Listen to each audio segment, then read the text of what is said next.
All right, Shalom, Shalom. Barakatah Yahweh, Bahasham, Yahweh Shai, Bahasham Rakakwadash. Double honors to our apostles and elder bishops here at Great Millstone. Shalom to you brothers that's pushing this work, all right, in truth with all sincerity. I'm going to name this While You Were Sleeping, okay? Because a lot of Jakes is sleep, okay? And the scriptures say it's high time to wake out of sleep. All right, and that's in Romans, the 11th chapter, or am I mistaken? Yeah, the 13th chapter. Okay, the 11th verse. And it reads, "And that knowing the time, that now it is high time to awake out of sleep, for now is our salvation nearer than when we believe." So a lot of our people don't think that the day of the Lord is coming. That time of temptation is coming. A lot of our people are reluctant to believe that. They don't want to believe that. But we're telling you here it's coming because the Spirit said it was going to come. The scripture said it was going to come, right? The whole point of us understanding that we're Israelites is to prepare ourselves and get our houses in order for what's to come. Because there's a wave coming. No, there's a tsunami of things coming that our people are not prepared for. And yet we've been telling you and updating you, constantly updating you on what's to come. All right. High time. All right. The time is overdue for you to wake up because a lot of our people are in that sleep because of entertainment, because they want to please themselves. They want to live in pleasure. Okay. And the word for sleep here, Strong's G 5258. Hupnos. Hupnos. hupnas. Okay. Hupnas. And it says here, essentially sleep. Okay. Let's go into the root word, hupno. Okay. Let's see here. Well, let's go back. Slakia. Hupnas. Sleep, figuratively, spiritual torpor. Okay. Spiritual torpor. Okay. Shalakia. All right. Spiritual torpor. The word here, lethargy, listlessness, loss of motion or mental activity. Okay. So our people are spiritually dumb. Okay. Spiritually retarded. Spiritually numb. That's apathy. Okay. Numbness, sluggishness. So our people are numb. They have an apathy towards essentially what the Lord is, trying to warn them against. And the main warning is what? The emergence of the beast system, the implementation of the beast system, digital currency, RFID chip. And they think it's a sci-fi movie that we're talking about, that this thing will never happen. Well, I'm here to tell you that it already happened. Okay. It's happened. And it's happening right now in front of your faces. So let's look at this because I plugged a few terms in to chat. Okay. And we'll just read it, and it breaks it down into layman terms so you can somewhat understand. But we're going to read it and go through it, and that'll be it for this lesson. So SEC, okay, and Wall Street, Till Network, Stablecoin, Bank 120 crypto companies, tokenization, Kevin Walsh. And it's going to give me a breakdown of everything. And it says here, you're pointing toward a cluster of developments that are converging into the same system. What is the SEC? Let's look this up really quick.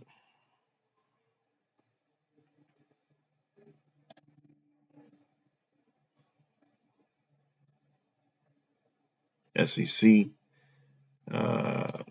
let's do this. The Security and Exchange Commission. All right, so they deal with money. Is an independent agency of U.S. federal government responsible for enforcing laws against market manipulation and protecting investors. It oversees security exchanges, brokers, and investment advisors to ensure fair and efficient markets. All right. Okay, now. All right. So SEC regulatory shifts, Wall Street tokenization, right? What's tokenization? We'll get into it because it's going to break it down for us anyway. All right. But we'll do this. Okay. Tokenization refers to the process of substituting a sensitive data element with a non-sensitive equivalent known as a token. All right, which has no intrinsic value. It is commonly used in data security to protect sensitive information like credit card numbers during transactions. Tokenization is essential for reducing the risk of data theft and fraud. Okay. And again, it'll break it down for us. Stablecoin banking infrastructure. Okay. This is a cryptocurrency, right? And now they have a stable coin bank. All right. Because we told you that they were going to bring the digital currency, CBDCs, and that's exactly what they're bringing. Okay. Why do you think they're building the data centers? Because this is all leading to one thing, the control grid, the new world order system. So it says crypto firms entering regulated finance. See, crypto firms entering regulated finance. So those CBDCs or cryptocurrency or digital currency is going to be in circulation, basically. Figures like Kevin Walsh being connected to that transition. Here's the breakdown. Stablecoin bank infrastructure is becoming real. Major financial institutions and crypto firms are pushing toward regulated banking frameworks specifically designed for stablecoin insurance or issuance to issue out, basically. Tokenized deposits, blockchain settlement, digital asset custody, on-chain securities.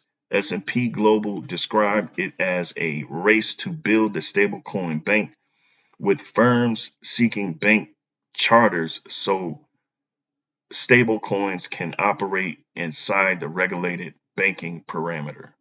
Okay, so they're going to do the whole swap on the economic system. All right. And why? Because it's a great reset that's coming. All right. That includes Circle Internet Group, Ripple Labs, Kraken, Paxos, banks experimenting with tokenized, deposits and blockchain settlement rails. Underlying idea: move money, stocks, bonds, and settlement onto programmable blockchain rails. Important. Okay, that's important because that's going to change how money is moved. All right, and how what's going to be considered money. All right, Wall Street tokenization is accelerating. Tokenization means turning traditional assets into blockchain-based digital representations. Okay, example: stocks, treasury bills, real estate, funds, collateral, deposits. The biggest signal in that DTCC, which clears most U.S. securities, announced plans for tokenized securities infrastructure with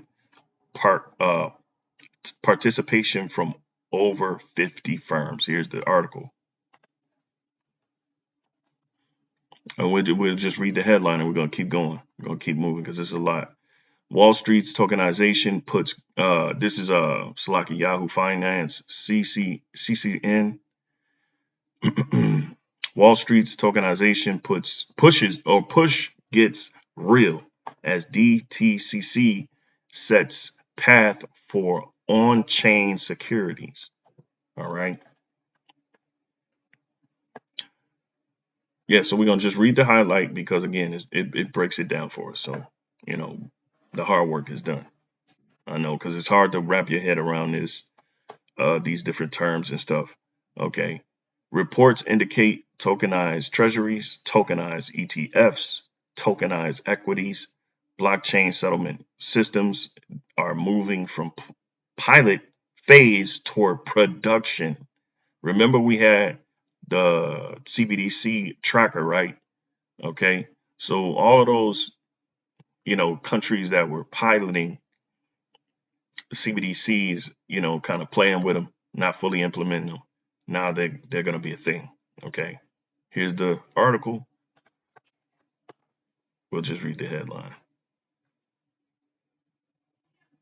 Oops. Same one. Salaki. This is not fringe crypto anymore. That is core financial plumbing. Okay. All right. So it's not in the piloting phase anymore. It's a real deal. SEC posture appears to be shifting toward controlled integration.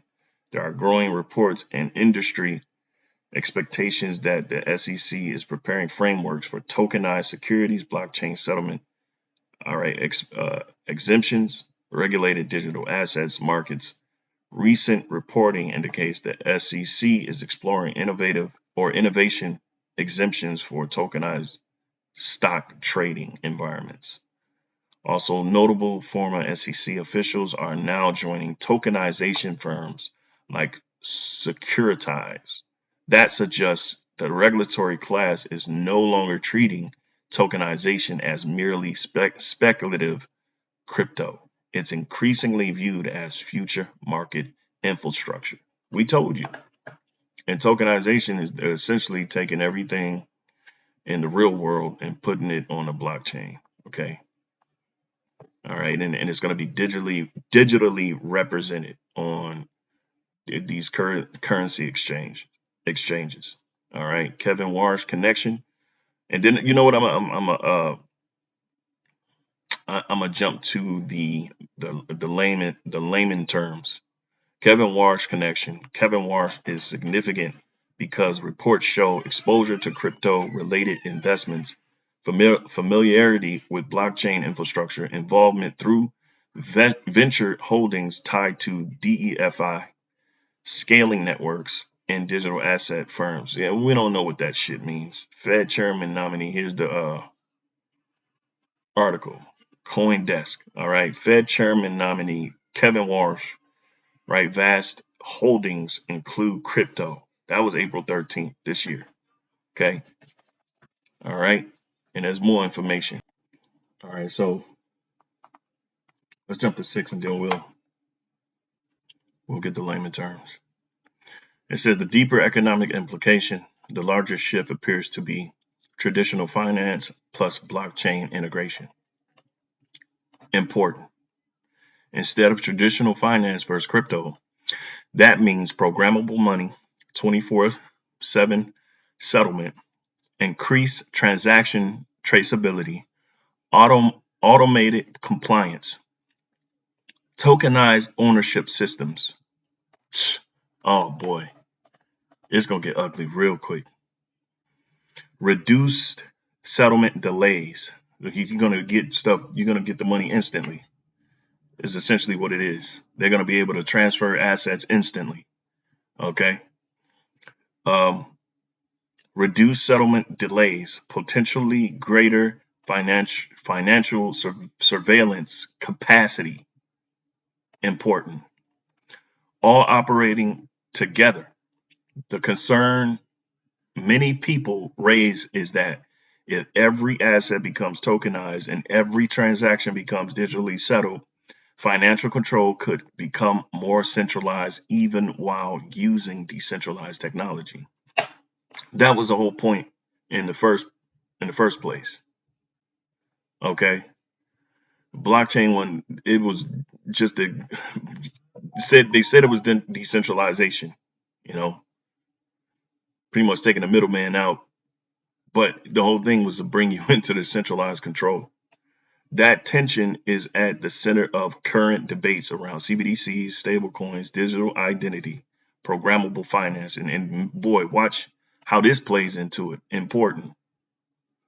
Digital identity is going to have, it's going to be the outer circle of all of this, because you ain't going to be able to access any of this money, token, whatever. You ain't going to be able to access any of it. And we told you it was coming. We told you. I told you. I told you. Digital identity, programmable finance, and on-chain regulation. Here's the article. Stablecoin war, Wall Street versus crypto over the future of money. That was February 1st this year. Let's get it. We'll just read the headline. Stablecoin war. Well, we just did, but you'll see it. You see it. Financial Times. Wall Street versus crypto. All right. Over the future of money. You got to buy. You got to get a subscription to read it. But again, put this in the most layman's terms. And what does this mean for currency and the everyday economy for average person? In the simplest terms, they are trying to turn money, stocks, property, and banking into digital tokens that move instantly through computer networks instead of old, slow banking system. Think of it like this. Old system banks keep paper style ledgers, transfers take days, markets close at night, middlemen verify everything. So think about everything that you have to do concerning your bank. Signing checks, having to go to the bank, having to wait those business days, so on and so forth. I don't know much about it. I mean, I just know enough. Okay. So new system they want, everything becomes digital tokens. Transfers happen almost instantly. Markets can run 24/7. Computers automatically verify ownership and payments. So instead of John owns 5 shares recorded in a bank database, it becomes John owns 5 digital tokens representing shares. Important. What this means for the average person: faster payments and banking, potential positives: check clear faster, instant payroll, instant transfers, cheaper international payments, less waiting for settlements. Basically, money moves like sending a text message. Important. Cash becomes less important. This is a huge one. The more society moves toward stablecoins, digital wallets, tokenized money, app-based payments. Important. The less physical cash matters. That means more traceable transactions, more dependence on digital systems, less privacy financially.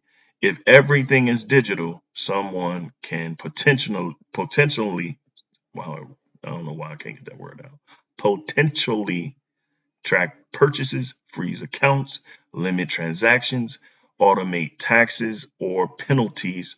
People worry about this because cash gives freedom through anonymity.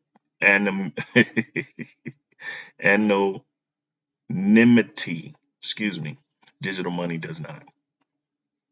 Banks may change drastically. Instead of banks controlling everything directly, large tech companies, crypto firms, and Wall Street networks may become the new financial gatekeepers. So your future bank might look